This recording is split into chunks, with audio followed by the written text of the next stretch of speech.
அயோத்தியின் மேலும் சில பிரம்மாண்டமான இரத்தின கற்களால் இழைக்கப்பட்ட மாளிகைகளின் வர்ணனை. வணக்கம் நண்பர்களே. போன பாடல்ல வைரத்தாலையும் மரகதத்தாலையும் ஆன மாளிகைகளை பார்த்தோம் இல்லையா? அடையப்பா, அயோத்தியின் வர்ணனை முடியல. இன்னும் என்னென்ன அதிசயம் அங்கே இருக்குன்னு கம்பர் காட்ட போறார். வாங்க, இந்த பாட்டுல இன்னும் சில வகை மாளிகைகளை ரசிப்போம்.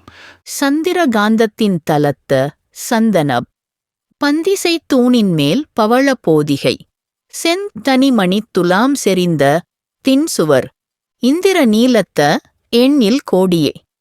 சந்திரகாந்தத்தின் தலத்த முதல்ல தரை எப்படி இருக்குன்னு சொல்றார் பாருங்க. சந்திரகாந்த கற்களால் ஆனது.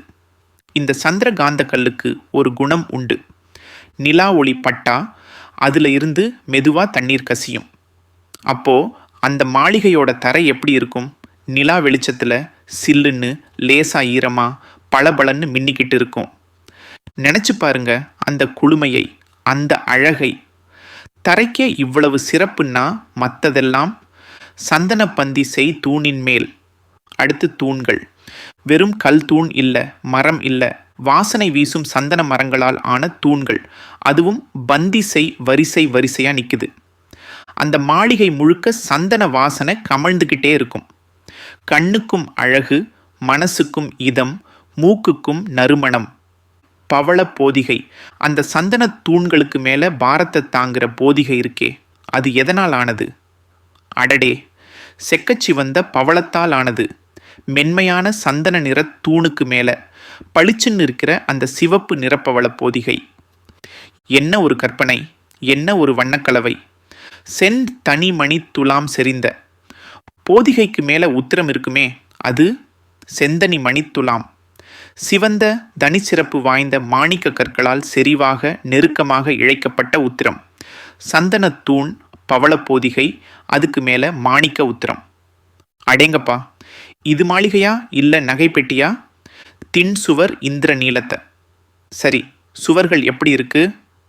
தின் சுவர் இந்திர நீலத்தை.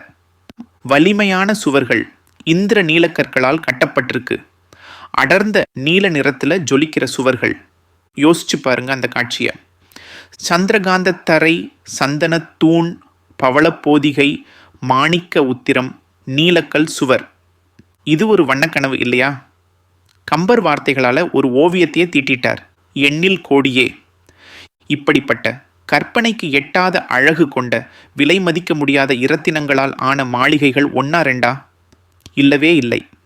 போன பாட்டில் சொன்ன மாதிரியே இதுலையும் சொல்றார். எண்ணில் கோடியே. கணக்கில் அடங்காத கோடிக்கணக்கான மாளிகைகள் இப்படி இருக்குதாம் அயோத்தியில. கம்பருடைய வர்ணனை திறனை என்னன்னு சொல்றது? ஒவ்வொரு மாளிகையையும் ஒவ்வொரு விதமா விலை உயர்ந்த பொருட்களை வச்சு வண்ணங்களையும் மனங்களையும் கலந்து நமக்கு தர்றார். அயோத்தியோட செல்வச் செழிப்பை, அதோட பிரம்மாண்டத்தை இதைவிட அழகா சொல்ல முடியுமா? நினைத்து பாருங்கள். கம்பர் காட்டுகிற அயோத்தி வெறும் கற்பனையா? இல்லை, ஒரு பேரரசின் உச்சகட்ட செழிப்பின் கவிதை வடிவமா? இந்த வர்ணனைகள் நம்மை அந்த காலத்துக்கே கூட்டிட்டு போகுது இல்லையா?